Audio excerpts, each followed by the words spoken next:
तुम जिहाद के माने नहीं जानते। मोदी जी जरा बताइए और जिहाद का डेफिनेशन क्या है? अमित शाह बताओ और जिहाद का डेफिनेशन क्या है? तुम अयोध्या में हार गए, कैसे हारे? फडणवीस बोल रहे और जिहाद और धर्म युद्ध होगा। लोकशाही में, लोकतंत्र में धर्म युद्ध होगा। अरे फडणवीस, तुम कब तक हिंदू मुस्लिम करोगे? सुनो देवेंद्र फडणवीस, तुम अमित शाह और मोदी तीनों बैठकर भी मेरी जबान का मुकाबला नहीं कर सकते, याद रखो। अब बोले और जिहाद, कल तक लव जिहाद था, फिर जमीन जिहाद, फिर एक जॉब जिहाद, अब और जिहाद हुआ। तो मेरे अजीज दोस्तों और बुजुर्गों, एक और मिसाल देकर बात को खत्म करता हूं। एक शख्स महाराष्ट्र में अल्लाह के रसूल सल्लल्लाहु अलैहि वसल्लम की शान में गुस्ताखी करने की कोशिश की। कोई रहमतुल आलमीन की शान में गुस्ताखी नहीं कर सकता, यह मेरा ईमान है। कोई नहीं कर सकता, जिसके लिए जमीन और आसमान बनाई गई। अरे तू कौन है? कौन आवाज उठाए? उद्धव ठाकरे? कौन आवाज उठाए? शिंदे, अजित पवार, कांग्रेस? इम्तियाज जलील ने आवाज उठाई। औरंगाबाद में इम्तियाज जलील ने कहा कि फुला तारीख तक अगर इस शख्स को गिरफ्तार नहीं किया जाएगा तो हम औरंगाबाद से गाड़ियों का जुलूस लेकर मुंबई तक जाएंगे। सबने समझा रही ड्रामा है, सियासी ड्रामा है। बाज जुम्मनों ने कहा, बाज हमारे पास जुम्मन बहुत हो गए हमारे पास।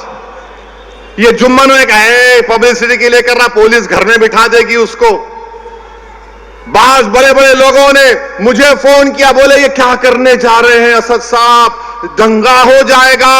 मैंने कहा मौलाना दंगा नहीं होगा। बोले कैसे गारंटी देंगे? मैं बोला गारंटी मेरी है, मोदी की नहीं है। हमने कहा एहतजाज होगा और एहतजाज हुआ, लोग जमा हुए। तो औरंगाबाद के पुलिस के आला अहदेदार इम्तियाज जलील के पास गए और बोले क्या कर रहे हैं? इम्तियाज ने मुझे फोन किया। मैंने कहा तुम पुलिस से बोलो कमिश्नर को, अगर तुम मुझे थाने को जाने नहीं दोगे तो मैं ये पूरी गाड़ियां लेकर, क्योंकि उस दिन औरंगाबाद में अमित शाह देश के गृह मंत्री थे, बोले हम उनके पास चले जाएंगे। तो बोले नहीं आप चले जाओ। 10,000 गाड़ियों के साथ काफिला निकला। जो लोग ये समझ रहे थे कि महाराष्ट्र का अल्पसंख्यक समाज का मुसलमान एहतजाज नहीं कर सकता पुरअमन, हमने उन सबको गलत साबित किया। मैं लाखों सलाम करता हूं आप लोगों को, जो आप लोगों ने हिस्सा लेकर उस एहतजाज को कामयाब किया और अपने तारीख रकम कर दी। अल्हम्दुलिल्लाह। आज आकर बोलते हैं ये वोट काट रहे हैं, फुला कर रहे हैं। अरे तुम्हारे मुंह में अल्लाह ने जबान दी थी, तुम भी एहतजाज कर सकते थे। नहीं हम जाके पुलिस में कंप्लेन करें। अरे पुलिस में कंप्लेन तो 12वीं पास बच्चा भी कर सकता है। तुम तो दावा कर रहे थे ना नेता होने का, कायद होने का, रहबर होने का। जब रहमतुल्लाह आलमीन का मामला आया तो तुम पीछे हट गए। मेरे अजीज दोस्तों और बुजुर्गों, समझिए नुमाइंदे की जरूरत है। आपके वोटों से आपका मुंतखब शुदा नुमाइंदा होगा, वो आपके लिए लड़ेगा, आपके लिए जद्दोजहद करेगा। इल्जामात तो मजलिस पर लगते रहते हैं। अब ये आपके महाराष्ट्र के deputy chief minister Fadnavis Aurangabad को आके बोले सुन ले असदुद्दीन ओवैसी, सुनो देवेंद्र फडणवीस, तुम अमित शाह और मोदी तीनों बैठकर भी मेरी जबान का मुकाबला नहीं कर सकते, याद रखो। अब बोले और जिहाद, कल तक लव जिहाद था, फिर जमीन जिहाद, फिर एक जॉब जिहाद, अब और जिहाद हुआ। अच्छा मोदी जी जरा बताइए और जिहाद का डेफिनेशन क्या है? अमित शाह बताओ और जिहाद का डेफिनेशन क्या है? तुम अयोध्या में हार गए, कैसे हारे? फडणवीस बोल रहे और जिहाद और धर्म युद्ध होगा। लोकशाही में, लोकतंत्र में धर्म युद्ध होगा। अरे फडणवीस, तुम कब तक हिंदू मुस्लिम करोगे? तुमने क्या काम किया बताओ ना? तुमने कुछ काम नहीं किया। तुमने डाका डाला एमएलएस को लूटने के लिए, तुमने एमएलएस की चोरी की।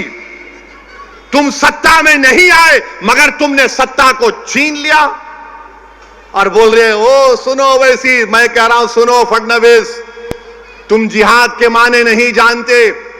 बोलते मालेगांव सेंट्रल में हम धूलिया की सीट मालेगांव सेंट्रल की वजह से हारे। अरे फडणवीस, तुम तो 1819 में भी हारे थे, 1918 में भी हारे थे। मालेगांव के किले में जब तीसरी जंग हुई मुसलमानों, मराठा और अंग्रेजों की, तो मराठाओं की फौज में मुसलमान थे जिन्होंने अंग्रेजों से मुकाबला किया। उन्होंने अपनी जानों को कुर्बान कर दिया। बल्कि उनके नाम आपके सामने कहना चाहूंगा ताकि नौजवानों को मालूम हो जाए कि उनके नाम क्या थे। उनके नाम में फडणवीस नहीं था, बाय द वे।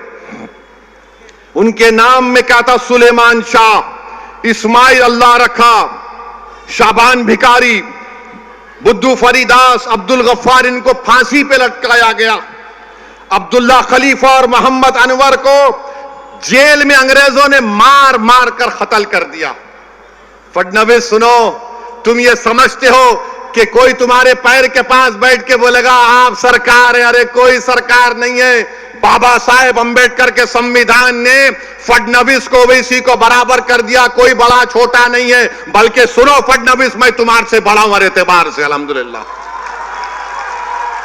लव जिहाद।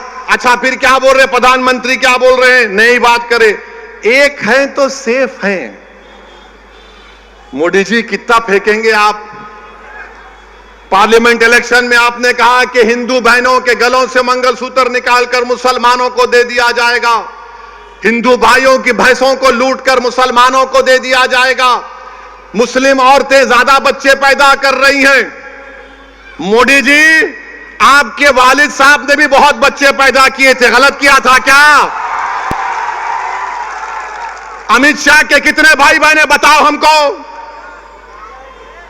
आप हमारी मां और बहनों पर इल्जाम लगा रहे। अब मोदी जी बोल रहे एक है तो सेफ है। अमित शाह इसको बढ़ाकर बोल रहे अब वक्फ की प्रॉपर्टीज डिक्लेयर कर दी जाएगी। अमित शाह, मोदी, फडणवीस, मैं मुंबई में खड़े होकर बोल रहा हूं, वो जो दुनिया का दौलतमंद आदमी है जिसके बेटे की शादी में मोदी जी आप मुस्कुराते हुए गए थे, वो यतीम खाने पर बनाई गई है मुसलमानों के। लो यतीम खाने की जमीन वापस लो। अमित शाह, फडणवीस, तुम नहीं लोगे क्योंकि तुम दौलतमंदों के घर में जाते हो शादी के लिए। तुम गरीब की बस्तियों से, गुर्बत से तुम्हारा कोई ताल्लुक नहीं। यतीम खाने की जमीन पर 21 करोड़ में बिल्डिंग बनाई गई। सुप्रीम कोर्ट में फैसला है, अभी केस चल रहा है।